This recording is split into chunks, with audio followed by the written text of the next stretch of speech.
मेदापुर नाम का एक गांव था। उस गांव में पंकज अपनी मां प्रभा के साथ रहता था। उसके पिता की मृत्यु पहले ही हो चुकी थी, इस कारण उसकी आर्थिक स्थिति ठीक नहीं थी। पंकज की मां हर रोज काम की तलाश में जाती। वो लोगों के घर में जा जाकर काम मांगती और उनके घर का कुछ काम करती और बदले में उसे जो भी पैसा मिलता उससे खाने का सामान लेकर घर वापस आती। कभी कभी तो काम नहीं मिलता था तो वो खाली हाथ ही वापस लौट आती। उसे खाली हाथ वापस आते देखते हुए पंकज बोला, माँ, आज कुछ नहीं लाई मेरे खाने के लिए? नहीं बेटा, आज तो काम ही नहीं मिला, तो कहाँ से कुछ लाऊं? कोई बात नहीं माँ, आप चिंता न करो।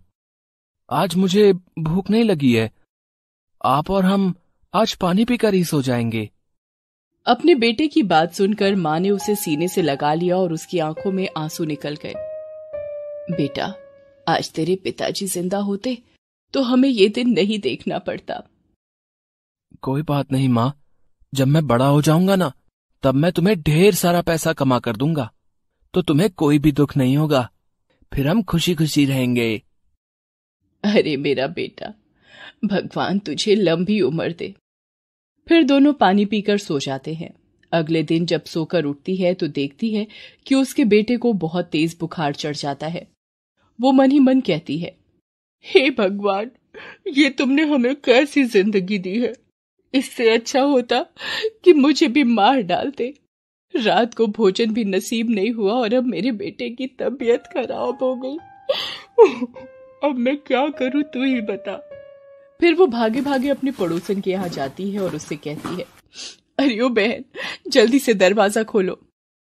क्या बात है प्रभा, आज सवेरे सवेरे? क्या बात है, सब ठीक तो है ना? मेरे बेटे की तबीयत बहुत खराब है, मेरी मदद करो बहन। बड़ी आशा लेकर तुम्हारे पास आई हूँ। हाँ हाँ ठीक है, देखती हूँ, चलो अपने घर चलो। प्रभा के घर जाकर वो देखती है कि उसका बेटा चारपाई पर पड़ा हुआ है। वो उसके सिर पर हाथ रखती है और कहती है, हाँ, इसे तो बहुत तेज बुखार है, इसे डॉक्टर को दिखाना पड़ेगा। तू घबरा मत प्रभा, मैं तुझे कुछ पैसे देती हूँ। जा जल्दी से डॉक्टर बुलाकर ला और इसे दवाई दे। तुम्हारा बहुत बहुत धन्यवाद बहन। जल्दी ही प्रभा डॉक्टर को बुलाकर लाती है और पंकज को दिखाती है। पंकज को देखने के बाद डॉक्टर बोला, देखिए बहन जी, आपका बेटा बहुत ही कमजोर हो चुका है। लगता है इसे भरपेट खाना भी नहीं मिलता। हाँ डॉक्टर साहब, कल रात इसने कुछ भी नहीं खाया था। ओहो, कोई बात नहीं, ये लो, अभी दवाई ले आओ। मैं बता देता हूं कैसे कैसे दवाई देनी है इसे। और हां, इसने रात में कुछ खाया नहीं है तो इसके लिए फल लेते आना, ताकि उनको खाने से इसके शरीर में ताकत आ जाए तो उसको दवाई दी जा सके। फिर वो बाजार से दवाई और फल ले आती है और डॉक्टर को देती है। डॉक्टर उसे कैसे कैसे दवाई पंकज को देनी है बताकर चला जाता है। बेटा उठो उठो, देखो मैं तुम्हारे लिए फल लाई हूं, इसे खा लो, उसके बाद ये दवाई पी लो। हाँ माँ, ठीक है। दवाई पीकर पंकज फिर आराम करने लगता है। उसकी माँ फिर अपने पड़ोसन के यहाँ जाती है और उसे पूरी बात बताती है। पड़ोसी कहती है, प्रभा, जब तक तेरी बेटी की तबीयत ठीक नहीं है तुम मेरे घर का काम कर लिया करो। इसके बदले हमसे जो बन पड़ेगा तेरे लिए कर दिया करेंगे। ठीक है बहन, आप जैसा कहें। चलो पहले पूरे घर में झाड़ू लगा दो और वहां बर्तन रखे हुए हैं, उन्हें साफ करके अपने साहब के लिए चाय बना दो। जी बहन। समय बीतता गया और ना जाने कब पंकज बड़ा हो गया और उसकी मां बूढ़ी हो चली थी। पंकज अब पूरे 25 साल का हो गया। एक दिन पंकज अपनी मां से बोला, मां, मैं नौकरी की तलाश में शहर जा रहा हूं। शहर जाने की बात सुनकर मां चौंकते हुए बोली, शहर? नहीं बेटा, तू शहर नहीं जाएगा। तेरे सिवा मेरा कोई नहीं है, तू ही तो मेरे जीने का सहारा है। अगर तू शहर चला गया तो बता, इस बुढ़ापे में मैं किसके सहारे जीऊंगी? मुझे कुछ नहीं सुनना। आखिर कब तक तेरे पल्लू से बंधा रहूंगा? मेरी भी कुछ इच्छा है, मैं भी इस गांव से बाहर निकलकर शहर देखना चाहता हूं। और मेरा क्या होगा बेटा? क्या तूने कभी मेरे बारे में सोचा है?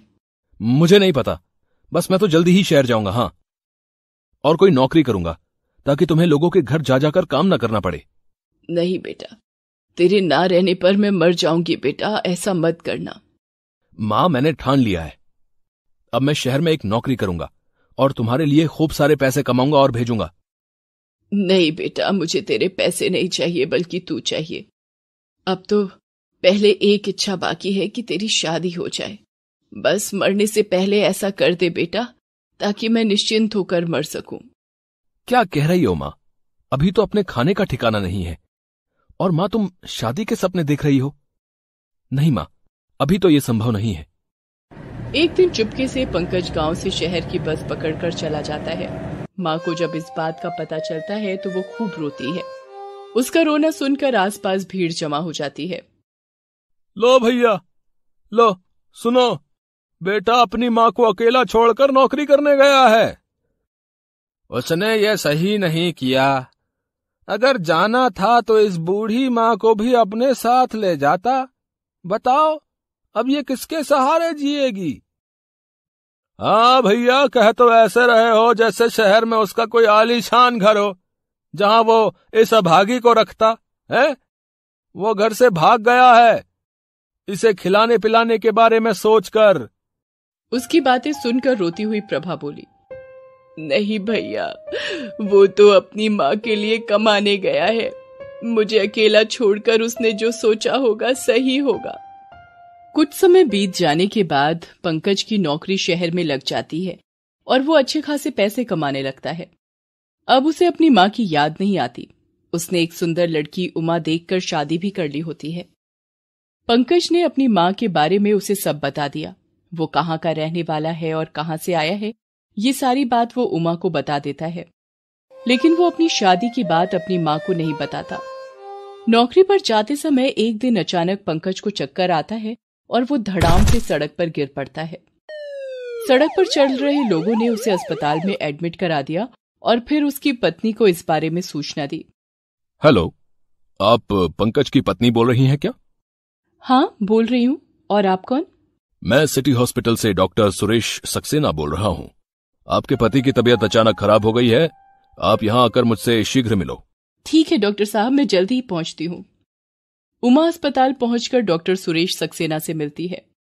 डॉक्टर ने उसे बताया कि उसके पति की दोनों किडनियां फेल हो गई हैं। अगर उन्हें जल्दी ही किडनी नहीं दी गई तो उनकी जान नहीं बचेगी।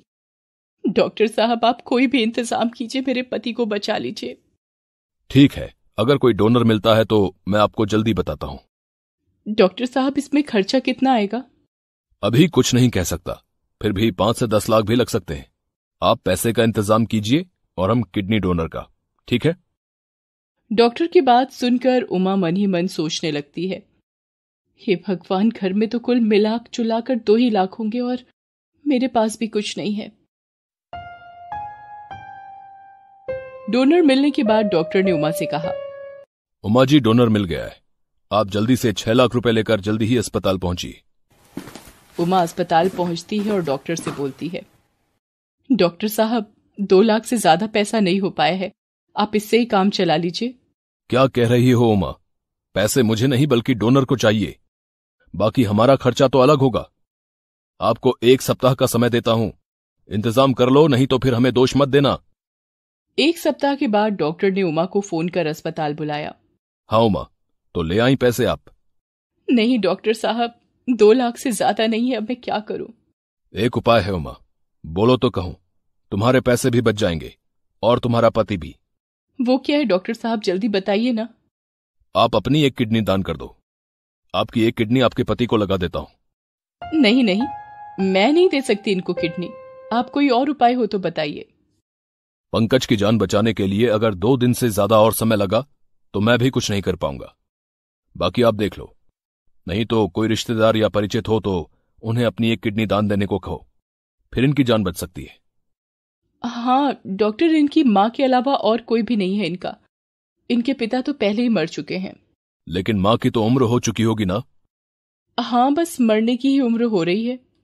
ऐसे व्यक्ति की किडनी मैं नहीं ले सकता, नहीं तो वो मर सकती हैं। डॉक्टर साहब, अब तो वो मरने ही वाली हैं। अगर उनकी किडनी आप लगा देंगे तो इनकी जान बच जाएगी ना। इसके बदले आपको पैसे दे देती हूँ। अब आप ही के हवाले इनकी जिंदगी है। ठीक है, तुम कहती हो तो उन्हें जल्दी ही बुलाओ, अब देर मत करो। फिर उमा जल्दी से प्रभा के पास जाती है और उसे पंकज की बात सुनाती है। अपने बेटे की तबीयत की खबर सुनते ही वो झट से उमा के साथ जाती है और डॉक्टर को अपनी किडनी देने के लिए तैयार हो जाती है। डॉक्टर ने अगले ही दिन प्रभा की किडनी निकालकर पंकज के शरीर में लगा दी। इधर किडनी निकालने के बाद उमा प्रभा को उनके गांव पहुंचवा देती है। किडनी निकलने के कारण प्रभा की हालत बहुत बिगड़ जाती है और कुछ दिनों में उनकी मौत हो जाती है। इधर किडनी पाकर पंकज में नई जान आ जाती है और वो उमा के साथ खुशी खुशी रहता है। फिर वो अपनी मां से मिलने की इच्छा अपनी पत्नी उमा से जाहिर करता है। उमा उसे गांव जाने से रोकती है, लेकिन दर्द का आभास उसे मां से मिलने के लिए विवश कर देता है। वो जब गांव पहुंचता है तो गांव के लोगों की भीड़ इकट्ठा हो जाती है। वे लोग तरह तरह की बातें करने लगते हैं। अरे कातिल, आ गई तुझे माँ की याद है? हाँ भाई, सही कह रहे हो, खूनी है ये, खूनी। खूनी तो वो है जो खड़ी है साथ में, वो देखो, एक बेचारी बुढ़िया को भी नहीं बख्शा इसने। चुप रहो आप सब। अरे मैं काम की तलाश में शहर गया था। हाँ, मुझे समय लग गया, लेकिन अब मैं वापस आ गया हूं। अब मैं और मां एक साथ रहेंगे। अब मैं यहां से वापस नहीं जाऊंगा और यहीं रहूंगा। अरे नालायक, किस मां के साथ रहेगा? है उसकी रूह के साथ रहेगा क्या? है क्या कह रहे हो काका? मां कहाँ है? बेटा, तेरी मां तो स्वर्ग सिधार गई, वो भी तेरी वजह से। मेरी वजह से? क्या मतलब है आपका? अरे पूछ अपनी बीबी से, वही तो बेचारी बूढ़ी को ले गई थी बहला फुसला कर। क्या कह रहे हैं ये सब? क्या बात है? जी मैं क्या कर रही हो? सही से बताओ, क्या तुम गांव आई थी मां से मिलने? हाँ, वो आपकी तबीयत खराब थी, आपकी दोनों किडनियां खराब थी, इसलिए मैं मां के पास आई थी। तो मां इसमें क्या करती? तभी अचानक एक ग्रामीण बोल उठा। अरे बेटा, है तुझे ही तो दी है अपनी किडनी, तभी तो तू जिंदा है। अरे मेरे बच्चे, मर गई बेचारी तुझे किडनी देकर। पूरी जिंदगी दूसरों के घर काम करते करते मर गई बेचारी, है अपने लिए कुछ भी ना कर सकी और तू उसे कोई खुशी ना दे सका। गांव वालों की बात सुनकर पंकज फूट फूट कर रोने लगा और अपनी पत्नी को कहा, आज तेरे कारण मैं अपनी माँ का कातिल बन गया।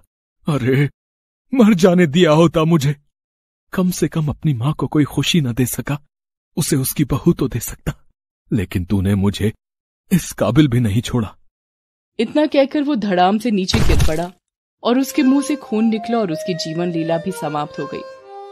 गांव के लोगों ने उमा को ताने मार मार कर वहां से जाने पर मजबूर कर दिया। फिर पुलिस को सूचना दी गई। वहां आकर पुलिस ने पंचनामा किया और पंकज की लाश को पोस्टमार्टम के लिए भेज दिया और उसकी पत्नी के खिलाफ मुकदमा दर्ज कर उसे जेल भेज दिया।